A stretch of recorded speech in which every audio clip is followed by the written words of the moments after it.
how to bring on labor naturally. In this video, it's likely that either your estimate due date has come and gone, you are tired being pregnant, or you are trying to beat induction labor. Perhaps it's even all those things. Many women bring on labor naturally. According to a study, around 50% of pregnant women attempt to get labor going themselves, compared to letting labor take its own course. It is important to remember that only 2 to 5% babies are born on their guess date, and around 40% are born in the 2 weeks after that. Full term is up to 42 weeks of pregnancy, after which time you may need to medically added induction of labor if either baby or mother is showing sign or problems. How to bring on labor naturally. It is not advised try to most natural method until you have at least reached your due date. But if you are trying to beat the induction of C-section's date, trying to get labor going sooner may sound and teaching. Another thing which is important to remember is you are not designed to be pregnant forever. Have a little faith that your body and your baby will be able to do that. It's mean to do. Each day your baby spends in your home is valuable because he is preparing for life on the outside. This is especially true for his lungs and brain development and readiness. You see, your baby does not know the date has been set for him to get out. Telling a healthy developing baby to leave before they are ready and can result in all sorts of complications and intervention. When right now they're safe, happy, healthy and comfortable inside of you. Inductions apply to some women because they are fearful about going over their esteemed due date and ending up with stillbirth. Before you try to bring on labor naturally with this method, 1. Get a green light first. No matter what, allowed to get all clear from your care provider, especially if you have a pre-existing medical condition. You should let them know you are thinking of trying something so they are aware of what's happening, and in case there are any risks you are not aware of. Number 2.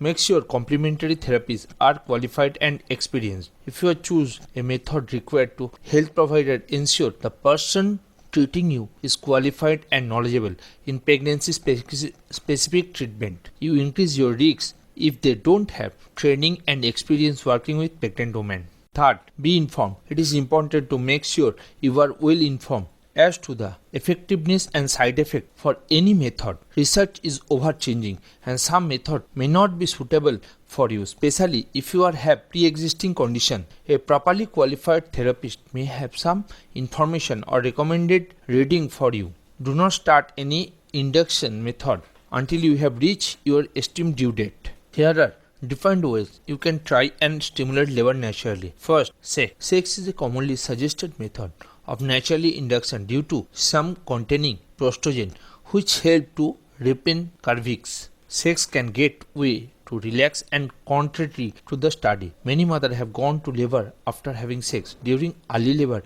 some women may find their labor will step up with notch after having sex. Second, acupuncture. If you have fear of needles, it might be easy to quickly scroll past this one. However, acupuncture needles are so very fine, you really don't feel a thing as hard as it is imagined. Acupuncture has been used for thousands of years to induce women who are post-date in their pregnancy. Evening primrose oil.